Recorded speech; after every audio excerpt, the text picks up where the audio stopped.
Just by way of revision, I want to mention the verse from Bamidbar. Ish or neder ladonai. If a man vows a vow to the Lord, or he shava shavua, or he swears an oath, lesor isar al nafsho, to bind his soul with an oath, lo yachel devaro, he shall not break his word, he shall kachol hayotze mipiv yaseh, he'll do everything that proceeds out of his mouth. So this is the basic principle of swearing an oath or a vow. And we've learned already that there's a categorization of oaths and vows. I'm just going to come back to a table that we looked at last week. A vow, a neder in Hebrew, a vow prohibits an object from a person. So, for example, maybe that loaf of bread is prohibited from me. The loaf is prohibited. A shavua, an oath, prohibits a person from an action. So we don't need any object here. We just need an action. So, for example, you could take a vow that you're not going to eat a loaf of bread. So the vow is on your action, whereas the neder is on the object. The loaf itself becomes prohibited. And we learned that when we make the loaf prohibited, we say it's like a holy object, like an object dedicated to the temple. So, for example, like a korban, like something which I've dedicated to the temple.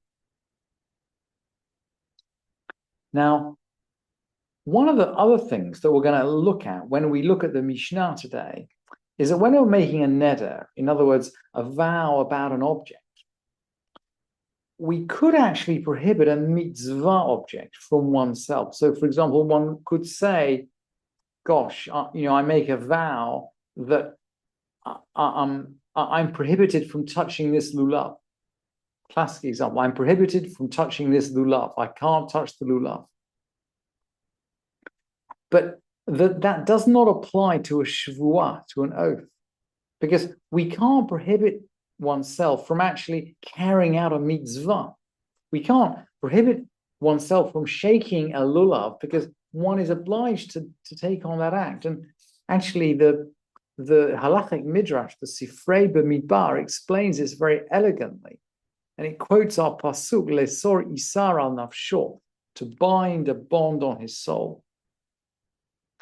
And the Sifrei is going to say, I might think even if he swore to eat nevelot and treifot, or abominations and reptiles, you might think you could swear to kind of do all this kind of illegal stuff. But the Sifrei is going to, we know which way the Sifrei is going to go almost without finishing it, but the Sifrei proves it from the verse. So the verse says,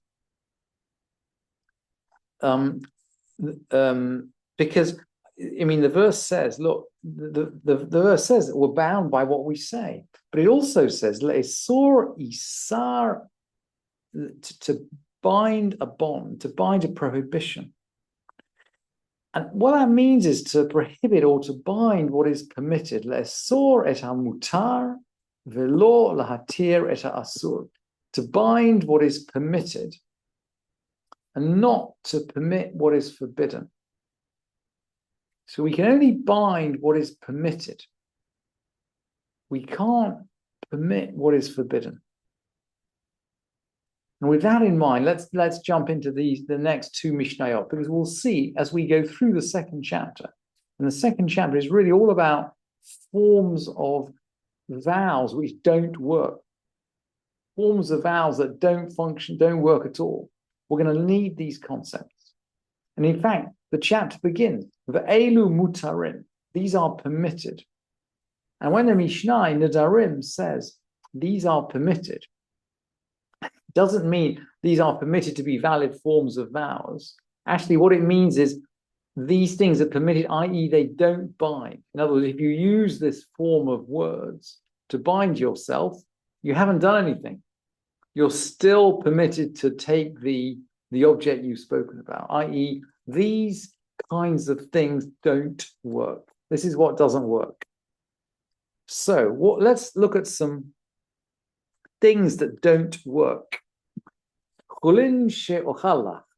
What I eat of yours shall be chulin, shall be ordinary non-consecrated food. Well, there's no restriction on non-consecrated food. We're not saying it's like a korban. It's like a holy object. We're saying it's like a non-holy object. So we haven't done anything. Kivsa chazir, like pork. We could say, look, it's going to be like pork. But hang on, pork is a forbidden object. So we can't make a vow on something which is forbidden. But avodah zarah, in idolatrous worship. Now we're following Kaufman here. Actually, most other manuscripts say avodah zarah, like idolatrous worship. But I think the sense is the same. We're going to swear that this object is something used in idolatry, which obviously makes it forbidden, but but something which is forbidden anyway. Something which is forbidden anyway. We can't make a vow on something which is forbidden. Kinevelot, like carrion. Ki trefot, like trefot. Now we've got the examples from the Sifrei. Kishkatzim, like abominations. We're quoting the. You can feel we're quoting the Sifrei here. Kiramasim, like creeping things. Again, we're quoting the Sifrei. All of these things are forbidden anyway. We can't make a vow about them. Kechalat Aharon v'chi trumato, like Aaron's dough and his truma. Now, this is the dough that Aaron takes. He has to give it to other priests. So we could never. It never comes into our possession. It would always be forbidden to us. And in all of these, the Mishnah rules mutar, that is permitted, not permitted as valid language for vows, but permitted, i.e., all these objects, the subject of whatever. If you use this language, the subject of the vow is still permitted because you haven't done anything. You haven't done anything. Let's keep going on with some more kind of forbidden examples. If one says to his wife, you are like my mother to me, i.e., I swear that you're like a forbidden relationship. Effectively, he's swearing not to have sex with his wife. And this also doesn't work, actually. This also doesn't work. But the rabbis are really anxious that people will start saying things like that. And the Mishnah goes on to say, they open him an opening from another place.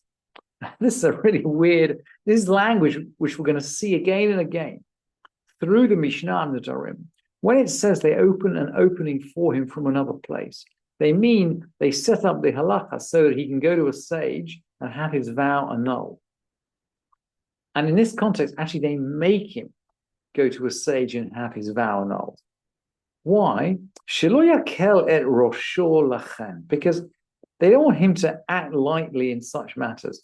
The sages really, in general, we've already said the sages don't like vows. We came across a saying in the first chapter that only evil people make vows.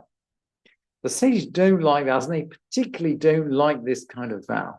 So in this case, rather than just ruling it doesn't hold, they actually rule you have to go to a sage and have it annulled, just so people don't get in the habit of using this language. What if I say, Kunam sheni yashen, Kunam, that I sleep? Remember, we've said Kunam is a sort of abbreviation for Korban. The proper language is Korban. This thing shall be like a sacrifice, i.e. dedicated to the temple, and therefore I can't touch it. And interesting, the language isn't she'eni. Korban she'eni yashen. Korban, that I do not sleep. The aleph has dropped out of sheni, at least in the Kaufman manuscript, so it's sheni. But the sense is clearly she'ani. Kunam, that I should sleep. Or sheni medaber, that I should speak. Sheni mehalech, that I should walk. Omer li'ishto, kunam sheni meshamshech. Or one says to one's wife, Kunam, if I have sex with you. Harei ze bal yachel devaro. He's really in breach of the. He's really in breach of the. He's liable to the injunction. Look, he mustn't break his word. But having said that, these formulas don't work. They don't work. Why not? Well, we learned about vows, that a vow has to apply to an object, not to an action. Let's go back to our table. A vow, a neder, prohibits an object from a person. A shavua, an oath, prohibits a person from an action. An oath prohibits a person from an action. And all these examples, korban, shani, yashen, a korban if I sleep. These are all about action. They're not about object. Let's go back and look at the Mishnah again. Kunam sheni yashen. Kunam, that I sleep, that I speak, that I walk. These don't work. So we have a problem with breaking one's word, but they don't work. If, on the other hand, he says a shvua, sheni yashen, sheni medaber, sheni maleh, asur. If he swears an oath not to sleep, or to talk, or to walk, the Mishnah rules asur. It's forbidden. And that is to say, in the language of the Mishnah, it's binding. That is to say,